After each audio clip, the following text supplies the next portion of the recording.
김 노인의 하루는 동이 트기 전부터 시작되었다.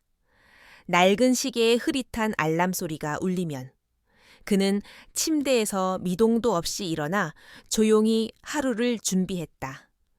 베트남 전쟁 특수부대 출신이라는 과거는 그의 삶에 깊은 그림자를 드리웠지만 이제는 서울 변두리의 허름한 재래시장에서 수선 가게를 운영하며 평범한 노인으로 살아가고 있었다.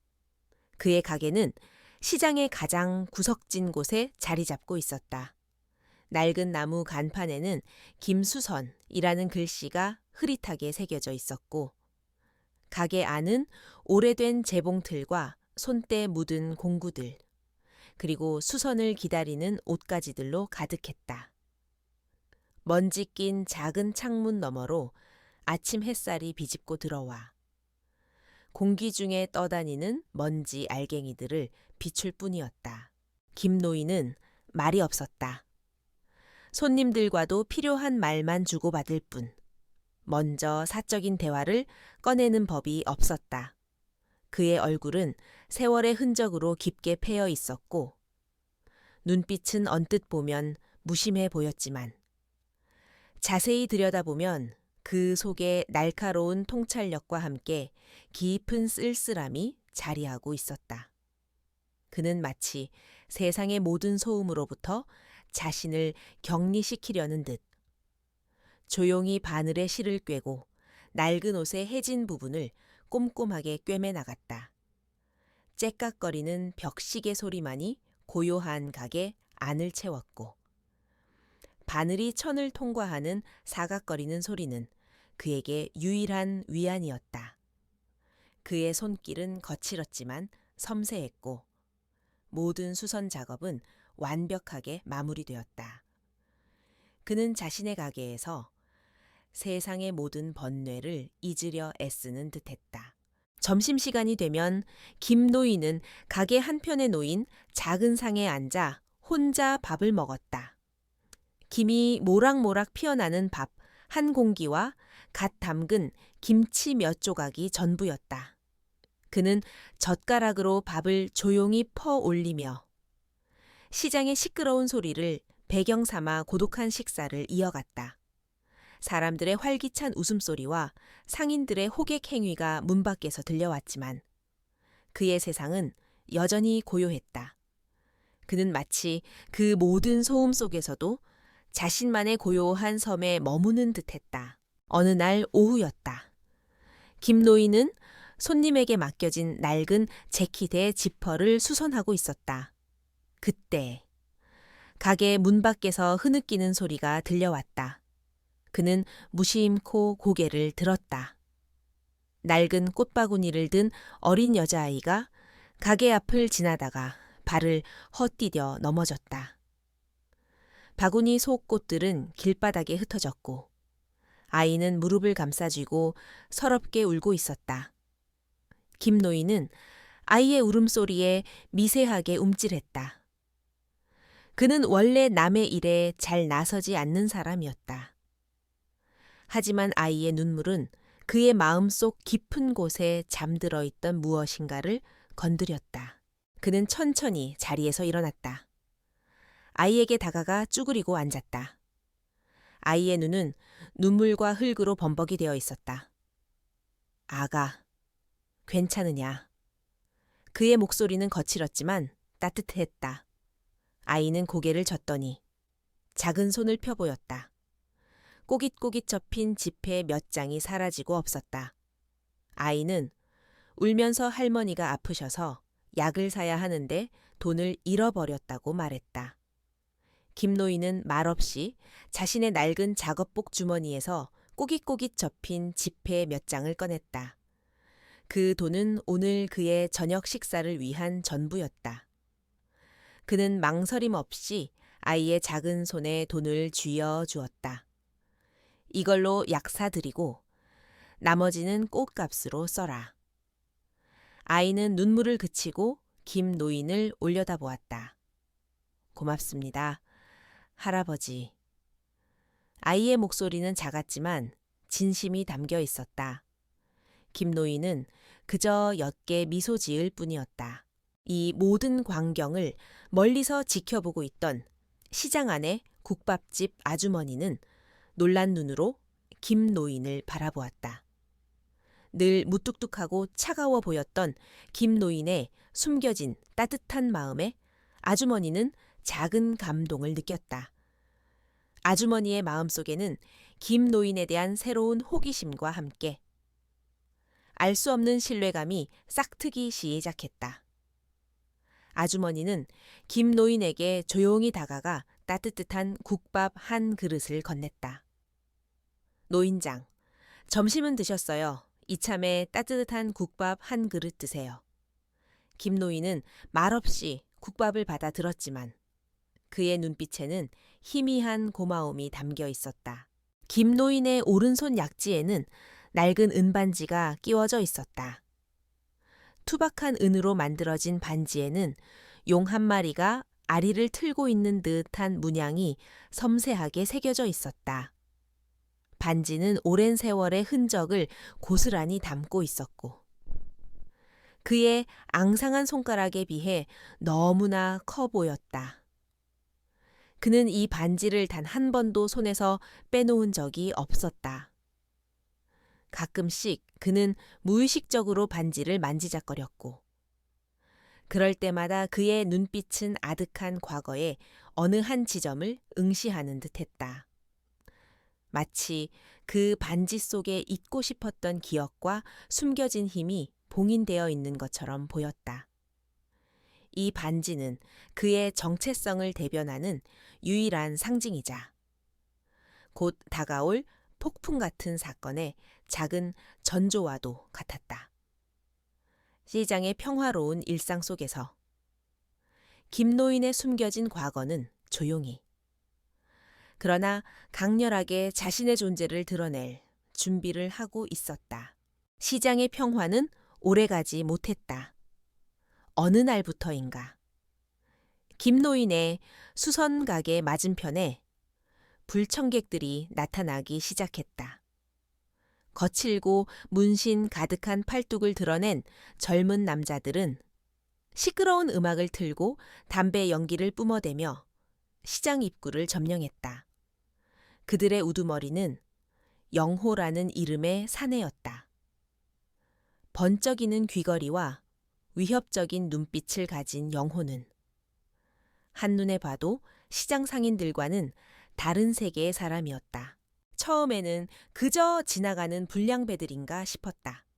하지만 곧 그들의 본색이 드러났다. 그들은 시장 상인들에게 보호비를 요구하기 시작했다. 이 구역은 이제 우리가 접수했어. 장사하고 싶으면 매달 상납금을 바쳐라. 아니면 어떻게 되는지 알지? 영호의 목소리에는 서늘한 위협이 담겨 있었다. 상인들은 공포에 질렸다. 오랜 세월 시장에서 장사해온 김밥집 할머니는 그들의 행패에 손님이 뚝 끊겨 울상을 지었고 야채가게 아저씨는 매일 밤 한숨을 쉬었다. 시장은 활기를 잃고 점차 어둠의 그림자에 잠식되어 갔다. 김노인은 이 모든 상황을 묵묵히 지켜보았다. 그의 가게는 시장의 가장 구석진 곳에 있었기에 당장 그들의 직접적인 피해를 입지는 않았다. 그는 과거를 숨기고 평범하게 살아가고 싶었다. 자신 안에 잠재된 폭력성을 다시 꺼내고 싶지 않았다. 내가 나서면 일이 더 커질 뿐이야. 경찰에 신고하는 게 상책이지. 그는 그렇게 스스로를 납득시키려 애썼다. 그의 마음속에는 과거 베트남 전장에서 겪었던 잔혹한 기억들이 마치 파도처럼 밀려왔다. 그는 더 이상 피를 보고 싶지 않았다. 하지만 매일같이 들려오는 상인들의 신음소리와 영호 패거리의 조롱 섞인 웃음소리는 김 노인의 마음을 조금씩 흔들었다. 특히 그가 따뜻한 마음을 베풀었던 꽃 파는 어린 소녀가 그들의 위협에 울음을 터뜨리는 모습을 보았을 때 김노인의 심장은 마치 날카로운 칼에 찔린 듯 아려왔다. 소녀는 영호의 부하들에게 꽃바구니를 빼앗기고 겁에 질린 채 울고 있었다. 그 순간 김노인의 눈빛이 미세하게 흔들렸다. 그의 마음속 깊은 곳에서 잠자고 있던 분노와 정의감이 꿈틀거리기 시작했다. 그는 애써 외면하려 했던 자신의 과거, 특수부대원으로서의 본능이 서서히 깨어나는 것을 느꼈다. 그는 자신이 외면했던 약자들의 비명소리를 더 이상 모른 척할 수 없었다. 갈등은 김노인의 내면을 휘몰아쳤다. 이대로 지켜만 봐야 하는가 아니면 다시금 피를 묻혀야 하는가. 오랜 시간 잊고 지냈던 전투 본능과 평범한 삶을 살고 싶다는 열망이 그의 마음속에서 치열하게 싸웠다. 영호 패거리는 갈수록 대담해졌다. 그들은 이제 김노인의 가게 앞까지 와서 행패를 부리기 시작했다. 김수선, 너만 왜 협조를 안 해 고집부리다가는 가게 문 닫는 수가 있다. 영호의 부하들은 김노인의 가게 유리창에 돌을 던져 깨뜨리고 가게 문을 발로 차 부쉈다. 쨍그랑 유리창이 깨지는 소리는 김노인의 평화로웠던 일상이 산산조각 나는 소리처럼 들렸다. 그의 유일한 생계 수단인 가게가 직접적인 위협을 받게 된 것이다. 이제 김노인은 더 이상 선택의 여지가 없었다. 그들의 행패는 단순히 시장의 문제가 아니라 자신의 삶을 직접적으로 파괴하려는 시도였다. 그는 더 이상 도망칠 수 없었다. 깨진 유리창 사이로 새으며드는 차가운 바람처럼 그의 평화로웠던 은둔 생활은 완전히 부서져 버렸다. 김노인은 깊은 숨을 들이쉬었다. 잊고 싶었던 과거의 그림자가 다시금 그의 눈앞에 선명하게 드리워졌다. 그는 이제 싸워야만 했다. 그의 숨겨진 힘을 드러내야 할 때가 온 것이다. 그의 손에 쥐어진 은반지가 싸늘하게 빛났다. 며칠 후 영호 패거리는 김노인의 수선 가게에 다시 나타났다. 이번에는 단순히 위협을 넘어 가게 안으로 난입할 기세였다. 영호는 덩치 큰 부하들을 앞세워 김노인의 가게 문을 거칠게 두드리며 소리쳤다. 야, 김수선 빨리 문 열어 내 놈만 고집부리다가 이 시장 전체를 망칠 셈이냐. 그의 목소리에는 조롱과 함께 노골적인 분노가 담겨 있었다. 영호는 김노인을 비웃었다. 겨우 낡은 옷이나 꿰매는 늙은이가 감히 내 앞에서 버틸 수 있을까. 김노인은 가게 안에서 조용히 재봉틀을 돌리고 있었다. 그의 얼굴은 평소와 다름없이 무표정했지만 그의 눈빛은 날카롭게 빛나고 있었다. 그는 영호 패거리의 소란을 모른 척하며 낡은 작업복의 실밥을 뜯어내고 있었다. 그는 폭력을 원치 않았다. 그저 이 빌어먹을 상황이 조용히 지나가기를 바랐다. 하지만 그들의 위협은 도를 넘어서고 있었다. 야, 이 늙은이 안 나와 이대로 가다가는 가게를 아예 부셔버릴 줄 알아. 영호의 부하 한 명이 발로 가게 문을 강하게 걷어찼다. 쾅 낡은 문이 금방이라도 부서질 듯 흔들렸다. 그 순간 김노인의 인내심은 한계에 다다랐다. 그의 손에 쥐어있던 바늘이 마치 살기 어린 무기처럼 섬광을 발했다. 김노인은 천천히 자리에서 일어났다. 그는 문을 활짝 열고 영호 패거리를 마주했다. 영호는 김노인의 등장에 비웃듯 어깨를 으쓱거렸다. 어쭈 이제야 기어나오시나 이 늙은이가 아직 정신을 못 차렸군.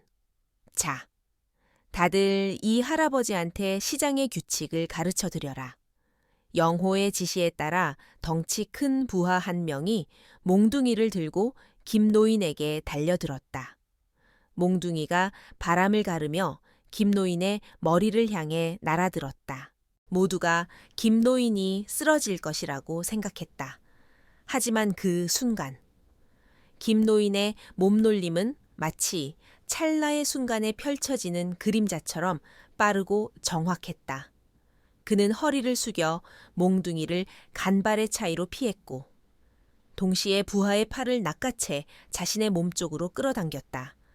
그리고는 그의 팔을 뒤로 비틀어 균형을 잃게 만들었다. 몽둥이를 든 부하는 제 몸을 가누지 못하고 바닥에 나뒹굴었다. 김노인은 마치 아무 일도 없었다는 듯 태연하게 자세를 바로잡았다. 그의 동작에는 군더더기 없는 효율성과 냉철한 계산이 담겨 있었다. 주변 상인들은 숨을 멈추고 이 광경을 지켜보았다. 김노인이 그저 평범한 늙은이가 아님을 깨달은 순간이었다. 특히 김노인의 따뜻한 마음을 알고 있던 국밥집 아주머니는 놀라움에 입을 다물지 못했다. 그녀의 눈에는 김노인의 숨겨진 힘에 대한 경외심이 떠올랐다. 그녀는 김노인이 과거 어떤 사람이었는지 어렴풋이 짐작할 수 있었다. 영호와 그의 다른 부하들은 눈앞의 상황에 경악했다. 저 늙은이가 대체 뭐야 운이 좋았던 건가? 영호는 김노인의 예상치 못한 방역에 얼굴이 굳어졌다. 그의 눈빛에는 김노인에 대한 경계심과 함께 알 수 없는 불쾌감이 피어났다. 그는 자신의 부하가 너무 허술했거나 김노인이 단순히 운이 좋았다고 생각하며 애써 자존심을 지키려 했다. 겨우 한 놈 쓰러뜨렸다고 우쭐대지 마라. 늙은이, 운이 좋았을 뿐이겠지. 네가 뭔데 우리 구역을 건드려? 영호는 애써 침착한 척하며 말했다. 하지만 그의 목소리에는 미묘한 떨림이 섞여 있었다. 그는 김노인의 과거를 의심하기 시작했다. 저 늙은이, 뭔가 있어. 보통 솜씨가 아니야. 영호는 곧바로 부하들에게 지시를 내렸다. 야, 가서 저 늙은이 뒷조사 좀 해봐. 대체 정체가 뭔지 캐내. 그리고 시장에 소문을 퍼뜨려. 저 늙은이가 옛날에 무슨 나쁜 짓이라도 한 것처럼 말이야. 시장 상인들이 저 늙은이 편 못 들게. 그의 눈은 음흉하게 번뜩였다. 그는 김노인을 물리적인 힘으로 제압하기 전에 그의 평판을 깎아내려 고립시키려 했다. 부하들은 시장 곳곳을 돌아다니며 김노인에 대한 악의적인 소문을 퍼뜨리기 시작했다. 김수선 할아버지? 옛날에 사람 죽였다더라. 베트남 전쟁 때 무서운 짓 많이 했대. 저 늙은이? 사실 조폭 출신이라던데 그래서 폭력 쓰는 게 자연스러운 거야. 근거 없는 소문들은 시장에 빠르게 퍼져나갔고 상인들의 눈빛은 김노인을 향해 다시금 불안과 의심으로 물들기 시작했다. 그들은 김노인이 자신들을 구원해줄 영웅인지 아니면 또 다른 위험한 존재인지 혼란스러워했다. 김노인은 이 모든 것을 알고 있었다. 그는 자신이 과거를 숨기고 싶어 했지만 이제 그 과거가 자신을 덮쳐오고 있음을 직감했다. 그의 오른손 약지에 끼워진 낡은 은반지가 싸늘하게 빛났다. 반지 속에 새겨진 용 문양은 마치 곧 잠에서 깨어날 듯 꿈틀거리는 듯했다. 그는 자신이 다시 싸워야 할 운명임을 받아들이는 듯 깊은 숨을 내쉬었다. 시장 상인들의 의심과 두려움 속에서 김노인은 더욱 고독한 싸움을 준비해야 했다. 그는 자신의 진정한 모습을 세상에 드러낼 수밖에 없는 상황에 직면한 것이다. 영호는 김노인의 반격에 크게 당황했지만 자존심이 상한 그는 이대로 물러설 수 없었다. 오히려 김 노인의 정체에 대한 불확실성은 그의 분노를 더욱 부추겼다. 그는 김 노인을 완전히 굴복시켜 시장의 실질적인 지배자가 되고자 했다. 며칠 후 영호는 시장 전체를 압박하는 대규모 정화, 작전을 계획했다. 하필 그날은 시장에서 가장 많은 손님이 북적이는 장날이었다. 영호는 자신의 모든 부하를 동원하여 강목과 쇠파이프를 들고 시장으로 쳐들어왔다. 오늘부터 이 시장은 우리가 접수한다 거슬리는 놈들은 다 쓸어버려. 영호의 목소리가 시장 전체에 울려 퍼졌다. 그의 부하들은 거침없이 진열된 상품들을 발로 차고 상인들에게 욕설을 퍼부으며 공포 분위기를 조성했다. 김밥집 아주머니의 김밥을 발로 짓밟고 야채 가게 아저씨의 싱싱한 채소들을 흐트러뜨렸다. 시장은 순식간에 아수라장이 되었다. 상인들은 비명을 지르며 도망쳤고 손님들은 혼비백산하여 달아났다. 시장의 활기 넘치던 모습은 온데간데 없이 사라지고 절망과 공포만이 가득했다. 김 노인은 자신의 가게 문턱에 서서 이 모든 광경을 지켜보았다. 그의 얼굴에는 감정의 동요가 없었지만 그의 눈빛은 이글거리는 불꽃처럼 타올랐다.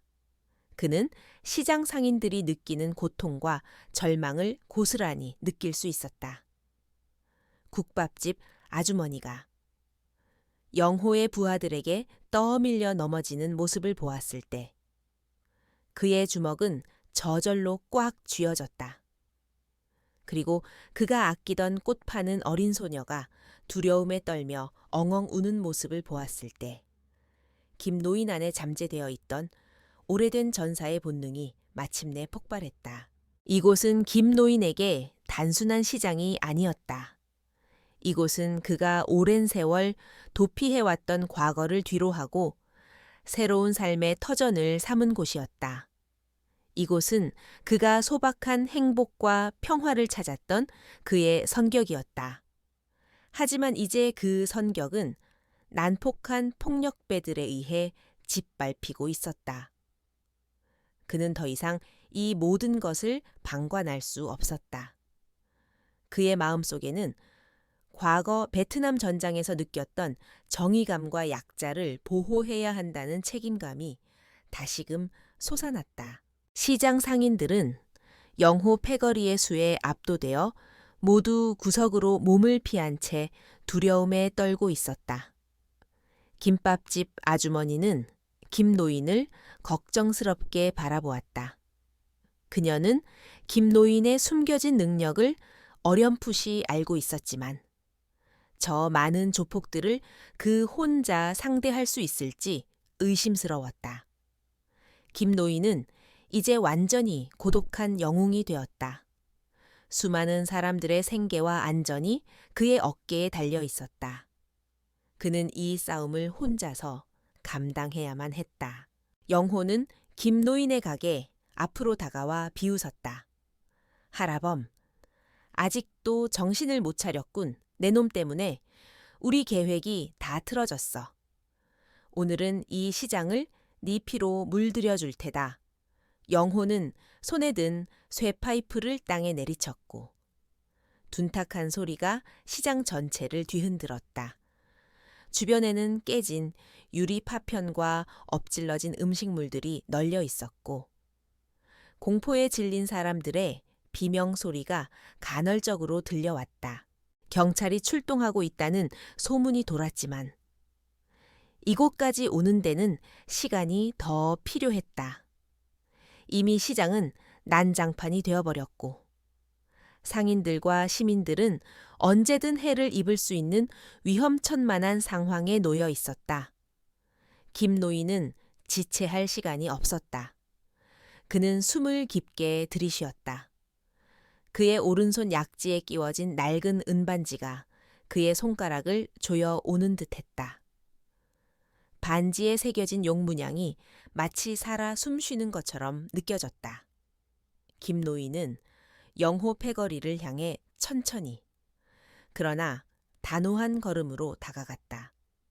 그의 발걸음은 마치 오랜 잠에서 깨어난 거인의 그것처럼 무겁고도 결연했다.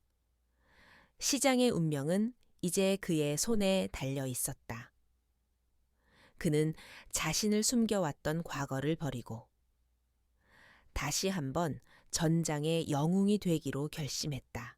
영호의 쇠파이프가 바닥을 내리치는 소리가 시장 전체에 공포의 그림자를 드리웠다.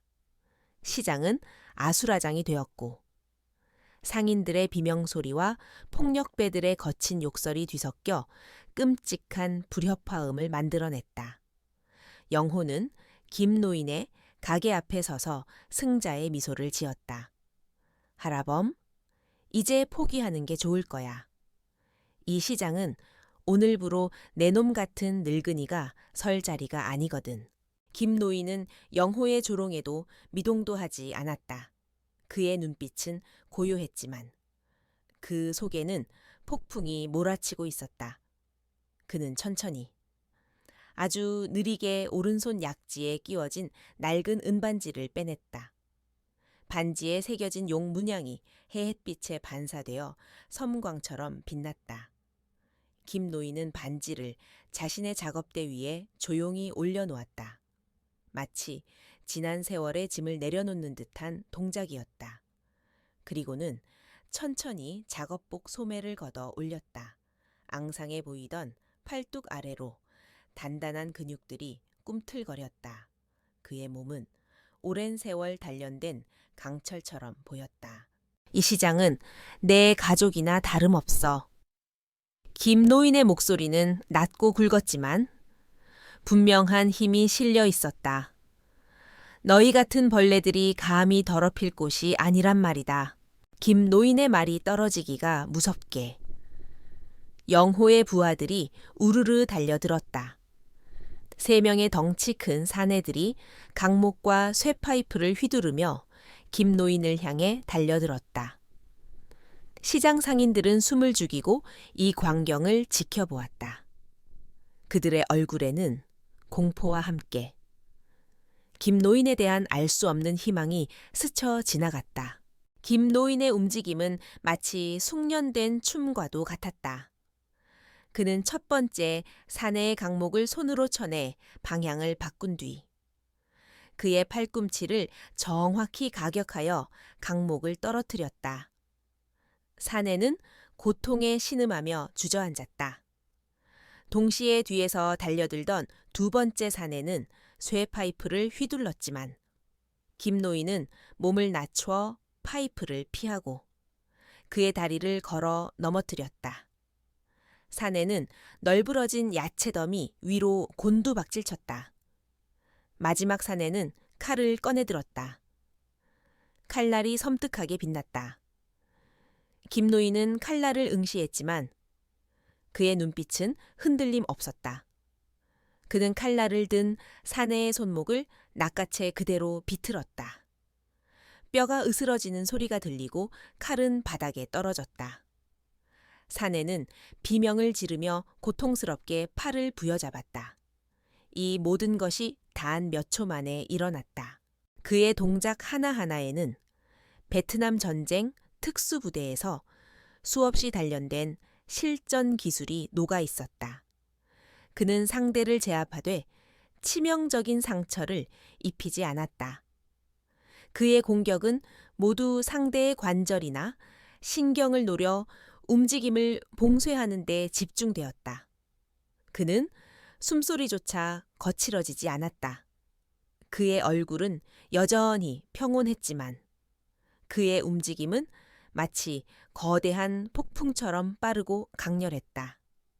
시장 상인들은 경악을 금치 못했다. 저게 정말 저 늙은이의 움직임이란 말인가? 그들의 눈에는 존경과 놀라움이 가득했다. 젠장 저 늙은이 뭐야? 다들 달려들어 숫자로 밀어붙여. 영호는 분노에 차 소리쳤다. 남은 부하들이 일제히 김노인에게 달려들었다. 시장은 이제 김노인 혼자만의 전장이 되었다. 그는 마치 춤을 추듯 폭력배들 사이를 헤집고 다니며 그들을 제압했다. 날카로운 발차기, 정확한 주먹, 그리고 유도와 태권도를 섞어 놓은 듯한 그의 무술은 폭력배들을 속수무책으로 만들었다.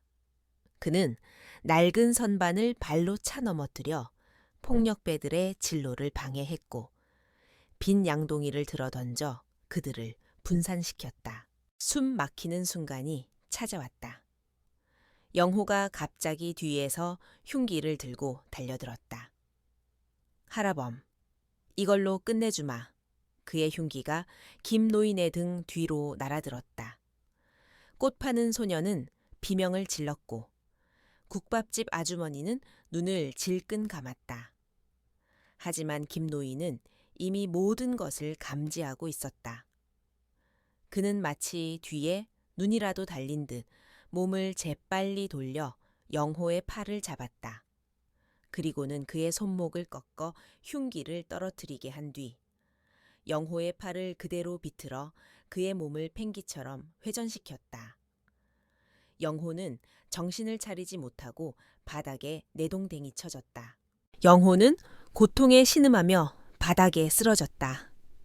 그의 눈에는 공포와 함께 절망이 가득했다.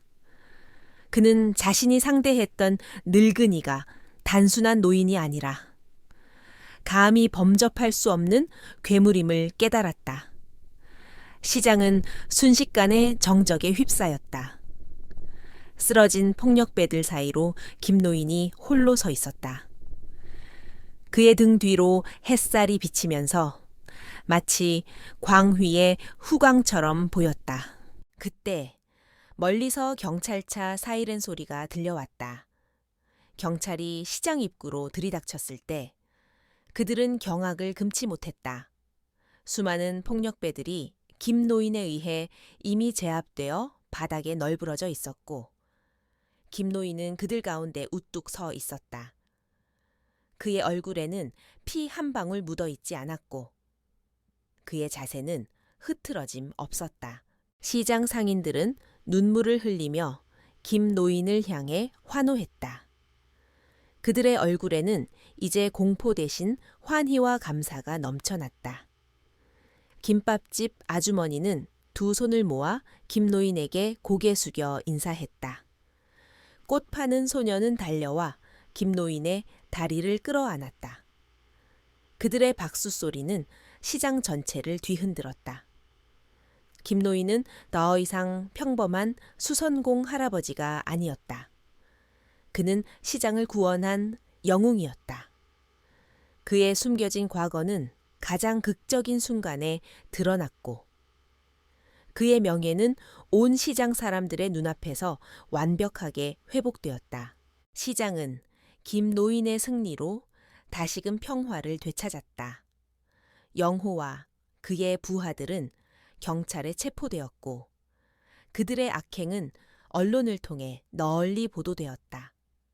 그들은 시장 상인들에게 행패를 부리고 금품을 갈취한 혐의로 기소되었으며 과거의 다른 범죄들까지 함께 드러나면서 엄중한 처벌을 피할 수 없게 되었다.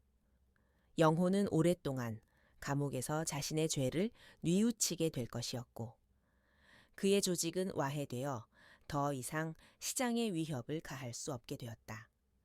그들의 몰락은 정의가 살아있음을 보여주는 명백한 증거였다. 경찰 조사가 진행되는 동안 김노인의 신원이 밝혀졌다. 그는 베트남 전쟁 참전 용사였으며 전설적인 특수부대 출신임이 드러났다. 그의 과거가 밝혀지자 김노인을 의심했던 시장 상인들은 부끄러움과 함께 깊은 존경심을 표했다. 그들은 김노인에게 진심으로 사과하며 그를 영웅으로 추앙했다. 시장 상인들은 자발적으로 모금하여 파손된 가게들을 수리하고 김노인의 수선 가게도 새롭게 단장했다. 시장은 이전보다 더욱 활기 넘치는 곳이 되었다. 사람들은 안전하게 장사를 할 수 있게 되었고 손님들의 발길도 다시 끊이지 않았다. 상인들은 김 노인에게 깊은 감사와 존경을 표했다. 그들은 김 노인에게 시장의 수호자 역할을 맡아달라고 요청했다. 비록 공식적인 직함은 아니었지만 이는 시장 공동체 전체의 존경과 신뢰를 상징하는 것이었다. 김 노인의 수선 가게는 이제 단순한 수선 가게가 아니었다. 이곳은 시장의 심장부가 되었고 사람들은 김 노인을 만나 이야기를 나누기 위해 줄을 섰다. 어느 저녁, 국밥집 아주머니는 따뜻한 국밥 한 그릇을 들고 김 노인의 수선 가게를 찾아왔다. 노인장, 오늘은 제가 대접할 차례네요. 덕분에 시장이 다시 살아났어요. 정말 감사합니다. 아주머니의 목소리에는 진심 어린 감사가 묻어났다. 김 노인은 말없이 국밥을 받아 들었다. 따뜻한 김이 그의 얼굴을 감쌌다. 별 말씀을요. 저는 그저 제가 할 일을 했을 뿐입니다. 그의 목소리는 여전히 무뚝뚝했지만 그 속에는 따뜻함이 스며 있었다. 아주머니는 김 노인의 손에 끼워진 은반지를 바라보았다. 반지에 새겨진 용 문양이 어둠 속에서도 은은하게 빛났다. 노인장, 그 반지가 특별한 의미가 있는 것 같네요. 김 노인은 반지를 내려다보며 희미하게 미소 지었다. 이 반지는 과거의 짐이자 동시에 저를 지탱해준 힘이었습니다. 오랫동안 저는 이 반지에 갇힌 채 과거에 머물러 있었습니다. 하지만 이제는 아닙니다. 이제 저는 이 반지가 상징하는 진정한 의미를 알 것 같습니다. 약자를 지키고 정의를 위해 싸우는 것. 그것이 제가 진정으로 해야 할 일이었더군요. 그의 눈빛에는 더 이상 과거의 쓸쓸함이나 도피하려는 그림자가 없었다.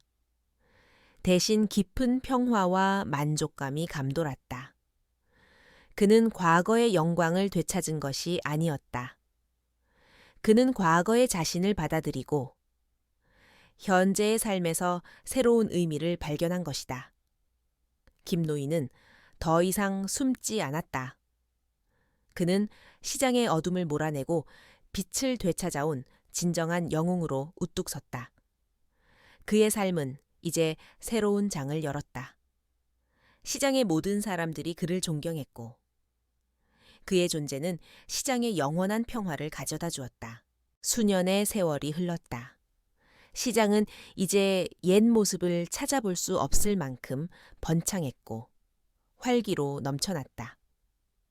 영호 패거리의 악몽은 아련한 과거가 되었고 그 자리는 상인들의 웃음소리와 정겨운 흥정소리로 가득 찼다. 김 노인은 여전히 자신의 수선 가게를 지켰다. 그의 손은 이제 더욱 거칠어졌지만 그의 눈빛은 깊은 평화와 만족감으로 빛났다. 그는 더 이상 과거의 그림자에 갇혀 있지 않았다. 그는 이제 시장에 살아있는 전설이자 모두의 존경을 받는 정신적 지주가 되었다. 김 노인의 수선 가게는 단순히 옷을 고치는 곳이 아니었다. 그곳은 시장 사람들의 사랑방이자 고민을 나누고 지혜를 구하는 장소였다. 그는 더 이상 과묵하고 차가운 노인이 아니었다. 그는 상인들의 어려움을 들어주고 아이들에게는 재미있는 예시이야기를 들려주는 다정한 할아버지가 되었다. 사람들은 그를 김 할아버지라고 부르며 따랐고 그의 가게는 늘 사람들로 북적였다. 김 노인은 시장 사람들과 함께 시장 공동체 기금글을 설립했다. 이 기금은 어려움에 처한 상인들을 돕고 불우한 이웃에게 따뜻한 손길을 내미는 데 사용되었다. 특히 그는 어릴 적 자신과 닮은 듯한 어려운 아이들에게 큰 관심을 기울였다. 그는 시장 상인들과 함께 장학금을 마련하여 어려운 형편의 아이들이 학업을 이어갈 수 있도록 도왔고 종종 그들을 자신의 가게로 불러 따뜻한 조언과 함께 작은 용돈을 쥐어 주기도 했다. 꽃 파는 소녀는 이제 어엿한 여대생이 되어 방학 때마다 시장에 나와 김노인의 가게를 돕곤 했다. 그녀는 김노인에게 배운 용기와 긍정적인 삶의 태도로 자신의 미래를 개척해 나가고 있었다. 어느 화창한 봄날 오후, 김노인은 수선 가게 앞에 놓인 낡은 의자에 앉아 한가롭게 햇볕을 쬐고 있었다. 그의 오른손 약지에는 여전히 낡은 은반지가 끼워져 있었다. 반지에 새겨진 용 문양은 햇살 아래 더욱 선명하게 빛났다. 더 이상 싸움의 상징이 아닌 수호와 평화의 상징처럼 보였다. 시장 곳곳에서 들려오는 아이들의 웃음소리, 상인들의 활기찬 목소리, 그리고 갓 구운 빵 냄새가 어우러져 평화로운 시장의 풍경을 만들었다. 김노인은 눈을 감았다. 그의 머릿속에는 지난 세월의 주마등처럼 스쳐 지나갔다. 베트남 전장의 참혹함, 고독했던 은둔의 삶, 그리고 시장에서 맞섰던 폭력과의 싸움까지. 하지만 이제 그 모든 기억들은 쓰라림보다는 성장과 깨달음의 과정으로 남아 있었다. 그는 자신이 가진 힘을 오직 폭력에만 사용했던 과거를 후회하지 않았다. 대신 그 힘으로 약자를 보호하고 정의를 세우며 공동체를 지켜내는 것이 진정한 삶의 의미임을 깨달았다. 김노인이 조용히 눈을 뜨자 그의 앞에는 꽃 파는 소녀였던 이제는 어엿한 숙녀가 된 세영이 따뜻한 국밥 한 그릇을 들고 서 있었다. 세영은 김밥집 아주머니의 딸이기도 했다. 할아버지, 따뜻한 국밥 드세요. 오늘따라 유난히 더 맛있게 끓여졌대요. 세영의 목소리에는 다정함이 가득했다. 김노인은 세영을 따뜻한 눈으로 바라보며 미소 지었다. 그의 미소는 주름진 얼굴에 따뜻한 햇살처럼 번졌다. 김노인은 천천히 국밥을 한 숟가락 떴다. 따뜻한 국물이 그의 몸속으로 새우며들자 온몸에 온기가 퍼지는 듯 했다. 그는 더 이상 외롭지 않았다. 그는 사랑하는 사람들에게 둘러싸여 있었고 그의 삶은 이제 충만하고 의미 있는 것이 되었다. 시장의 풍경은 마치 한 폭의 그림 같았다. 오래된 건물들 사이로 피어난 이름 모를 들꽃들이 바람에 흔들리고 따뜻한 햇살이 시장 전체를 감쌌다. 김노인은 자신의 손에 든 국밥을 내려다보았다. 그의 오른손 약지에 끼워진 은반지가 햇빛을 받아 더욱 영롱하게 빛났다.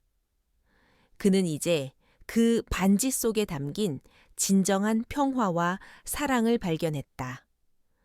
그의 삶은 고독한 전사의 여정에서 사랑과 공동체를 위한 수호자의 삶으로 변모했다. 시장의 두 번째 봄은 김노인에게 진정한 삶의 의미와 행복을 가져다 주었다. 잠깐 당신의 이야기를 더 빛나게 만들 기회, 이 이야기가 당신의 마음을 움직였다면 댓글로 당신의 생각과 감정을 공유해 주세요. 어떤 부분이 가장 인상 깊었는지, 김노인의 여정에서 무엇을 느끼셨는지 궁금합니다. 당신의 소중한 피드백은 저에게 큰 힘이 됩니다. 잊지 마세요. 당신의 이야기도 언젠가 누군가에게 영감을 줄 수 있습니다. 다음에도 더 감동적인 이야기로 찾아올게요. 구독과 좋아요도 잊지 마세요. 감사합니다.